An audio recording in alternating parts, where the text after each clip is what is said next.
याद है, मगर मैं भूल जा रही हूँ, आप लोग समझ सकते हैं मेरा, मगर मैं आपके साथ यह वीडियो शेयर करना चाहती हूँ इसलिए। हमारे सारे वीडियो सबसे पहले देखने के लिए सब्सक्राइब बटन को क्लिक करें और बेल आइकन को हिट करें। Welcome to our channel.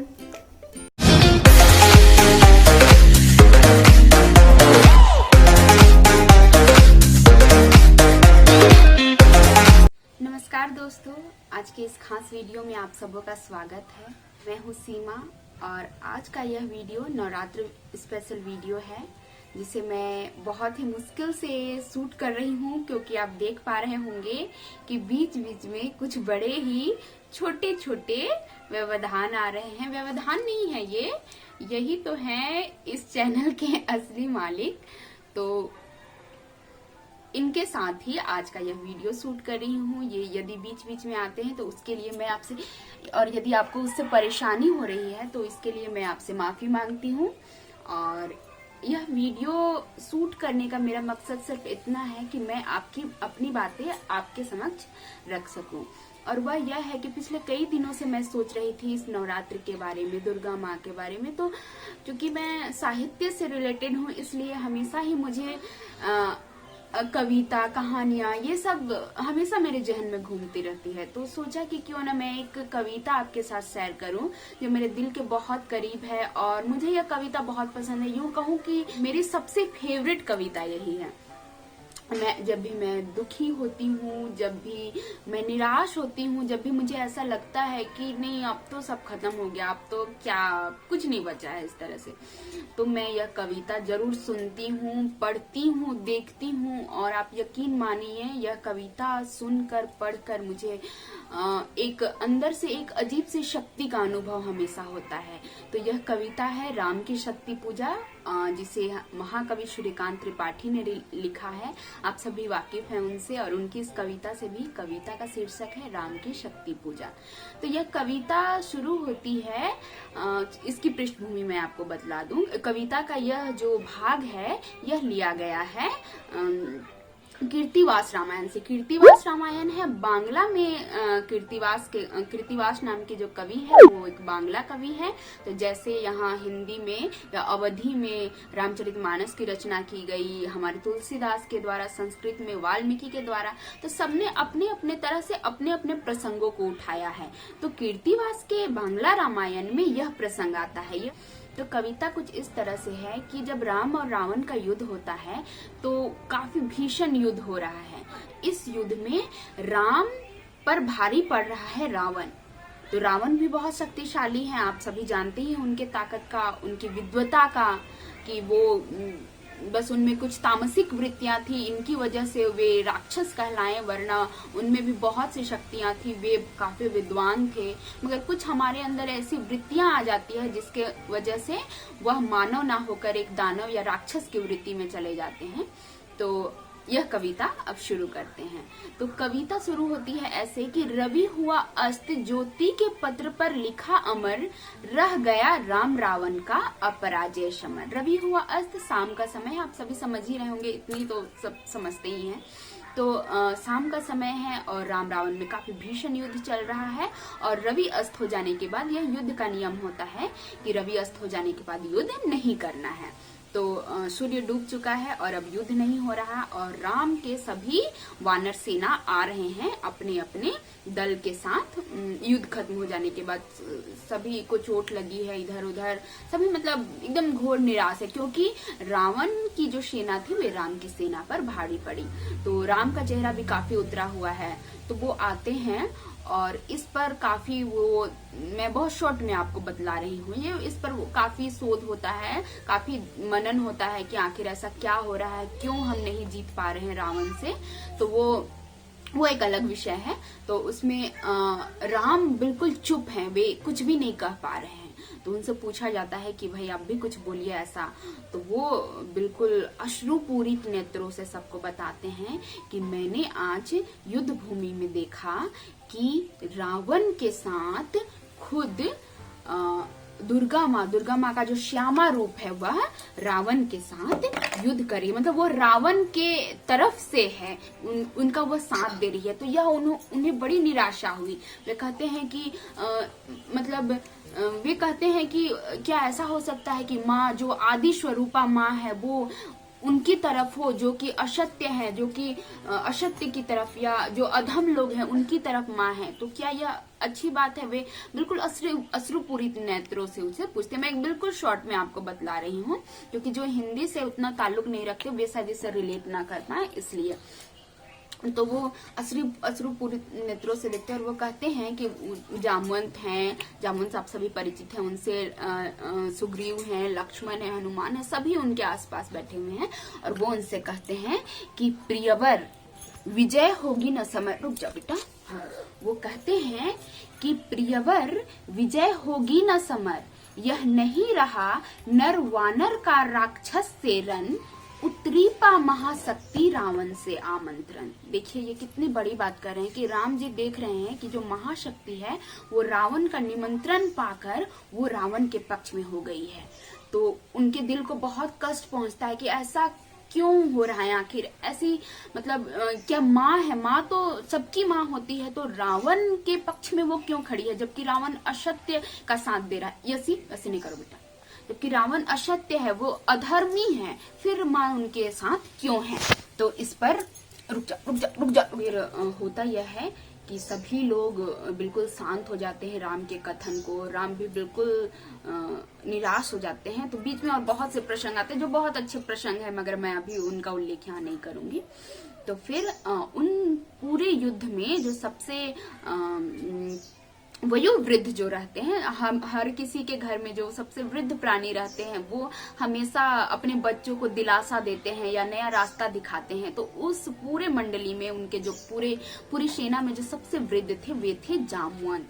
तो जामवंत उनसे कहते हैं कि विचलित होने का नहीं देखता मैं कारण, हे पुरुष सिंह तुम भी वह शक्ति करो धारण, आराधन का दृढ़ आराधन से दो उत्तर, तुम वरो विजय संयत प्राणों का प्राणों पर। वे कहते हैं कि यदि रावण ने आराधना कर माँ दुर्गा को, माँ भवानी को अपने पक्ष में कर लिया है, तो तुम भी आराधना करो और उससे बढ़कर आराधना करो और तुम भी माँ का सहयोग मांगो।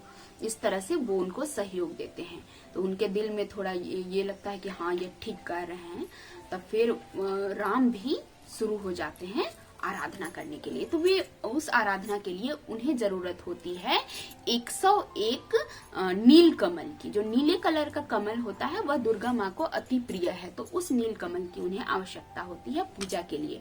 तो यह नील कमल लाने का काम होता है हनुमान जी का। तो हनुमान जी एक वहाँ जो सरोवर रहता है, नाम मुझे याद नहीं आ रहा है, मैं सब कुछ याद है मगर मैं भूल जा रही हूँ, आप लोग समझ सकते हैं मेरा, मगर मैं आपके साथ यह वीडियो शेयर करना चाहती हूँ इसलिए। तो वो 101 नील कमल लेकर आते हैं, 101 नील कमल लेकर हनुमान जी आते हैं। उस तालाब का नाम मैं भूल जा रही हूँ। तो वो 101 नील कमल लेकर आते हैं और वो आराधना में जुट जाते हैं। और वो उससे पहले की यह लाइन है कि रुक जाना बिट्टी, उससे पहले की यह पंक्तियां हैं कि रुक जाओ प्लीज।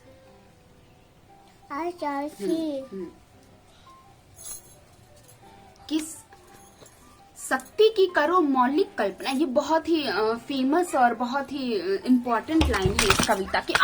वो कहते हैं कि शक्ति की करो मौलिक कल्पना, करो पूजन छोड़ दो समर, जब तक ना सिद्धि हो रघुनंदन सीमा तुम छोड़ दो यूट्यूब, जब तक ये लोग बड़े नहीं हो जाते। तो वो कहते हैं कि शक्ति की करो मौलिक कल्पना, करो पूजन छोड़ दो समर, जब तक ना सिद्धि हो रघुनंदन। ये बात जामवंत जी कहते हैं। तो हाँ, उस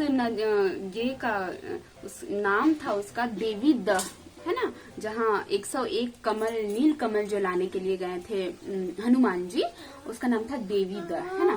तो देवी दह में हनुमान जी जाते हैं और वो लेकर आते हैं 101 नील कमल, जिससे वो पूजा करना रहता है राम जी को। तो राम जी पूजा करने के लिए बिल्कुल तन्मयता से वो पूजा करते हैं। और जब भी आपको सिद्धियां प्राप्त करनी रहती हैं किसी भी इंसान को, तो जब वह कोई भी सिद्धि पाना चाहता है तो वह सिद्धि पाने के लिए जब वह तपस्या करता है तो उसे कई चक्रों से होकर गुजरना पड़ता है। मूलाधार चक्र, सहस्त्रार चक्र, आज्ञा चक्र, इस तरह से जो भी चक्र हैं उनसे होकर उन्हें गुजरना पड़ता है। तो वो धीरे धीरे अपने चक्रों से होकर वो गुजरते हैं और हर ये के बाद मतलब हर पूजा के बाद वे एक नील कमल माता में चढ़ाते हैं ताकि माता उनसे प्रसन्न हो। और वह यह पूजा वह बिल्कुल आंख बंद करके कर रहे हैं। तो आंख बंद कर रहे हैं और उनका पूजा बस कंप्लीट होने को ही है और 100 पुष्प उन्होंने चढ़ा दिए हैं। तो जब वे इस तरह से हाथ टटोलते हैं 101 पुष्प चढ़ाकर वो उस पूजा को अंतिम रूप देने के लिए जब वो हाथ टटोलते हैं तो उन्हें वहाँ वह 101वां नीलकमल नहीं मिलता। तो वे बिल्कुल संशय में आ जाते हैं कि अब क्या होगा। निराला ने पंक्तियां इस तरह से लिखी हैं कि जानकी है उद्धार प्रिया का हो न सका, पर और एक मन रहा राम का जो न थका। वे इस तरह से कहते हैं कि हर इंसान के पास 2 मन रहता है, यदि एक मन से वह थक जाए तो दूसरा मन उनके पास उसे संबल देने के लिए जरूर रहता है। तो यहाँ जो हमारे राम है वे बिल्कुल मानवीय राम है, वे ईश्वर नहीं है, वे मानवीय राम है। उन्हें भी दुख पहुंचता है, तकलीफ होती है, वे भी रोते हैं, हंसते हैं, मतलब बिल्कुल मानवीय क्रियाकलाप जिस तरह के होते हैं, जैसे कि अभी यसी मानवीय क्रियाकलाप कर रहा है उस तरह का राम जी भी मानवीय क्रियाकलाप कर रहे हैं इस कविता में।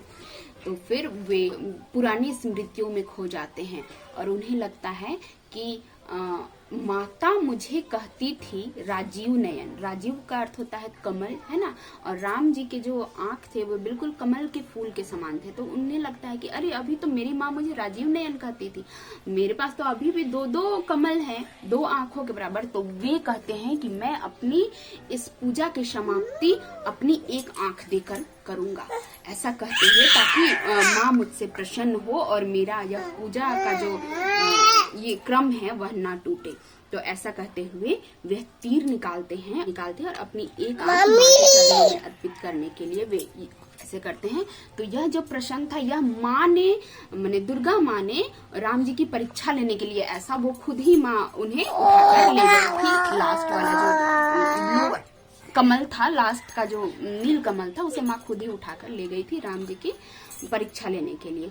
तो वे अपना तीर निकालते हैं तरकश से और इस तरह से अपने एक आंख राजीव नयन को चढ़ाने के लिए, माँ को अर्पित करने के लिए ले जाते हैं। तभी माँ प्रकट हो जाती है और उनके हाथ को पकड़ लेती है और उनसे लास्ट की यह पंक्ति है कि होगी जय हे पुरुषोत्तम नवीन, कह महाशक्ति राम के वदन में हुई लीन। इसकी पंक्ति आप समझ रहे हैं कि वे राम को विजयी होने का आशीर्वाद देते हैं और राम के वदन में मतलब राम के शरीर में वे खुद को, राम के शरीर में माता समा जाती है और कहती है कि होगी जय हे पुरुषोत्तम नवीन, कह महाशक्ति राम के वदन में हुई लीन। तो ये कविता जो है वह हमेशा हमें इस बात की ओर इशारा करती है, यह बात हमें समझाती है कि भले ही हमारे जीवन में कितनी भी मुश्किल से मुश्किल परिस्थिति आ जाए, लेकिन हमें कभी भी हिम्मत नहीं हारनी चाहिए। जो भी रास्ते में जो भी रुकावटें आ रही हैं, उन रुकावटों को हमें दूर करना चाहिए और हमें अपने मन, अपने विवेक, अपने बुद्धि से काम लेते हुए हर मुश्किल का सामना करना चाहिए। तो इस नवरात्र में यह कविता मैं आपके साथ बहुत अच्छे ढंग से शेयर करना चाहती थी, मगर आप मेरी मुश्किलें समझ सकते हैं। उम्मीद है कि मैं जो भी चीज इन सारी परिस्थितियों में जो भी चीज मैं आपसे कहना चाह रही थी, आप तक पहुंचाना चाह रही थी, मुझे उम्मीद है कि वो आप तक पहुंचे। मेरे हर वीडियो में ऐसे ही होता है, यहाँ तक कि कुकिंग वीडियो में भी मैं चाहती कुछ और हूँ और होता कुछ और है। आप मेरी विवशता समझ सकते हैं। तो फिर से आप सबको नवरात्रि की बहुत बहुत शुभकामनाएं और पूरे विश्व में, भारत में जो कुछ भी यह बुरा दौर चल रहा है वह जल्द से जल्द खत्म हो और माता सबकी सदिच्छाओं को पूरी करे, पूरा विश्व खुशहाल हो। तो आज के लिए बस इतना ही, ठीक है। मिलते हैं अगले वीडियो में, तब तक यशराज, यशस्वी और उनकी मम्मा की तरफ से हाँ भी, ठीक है।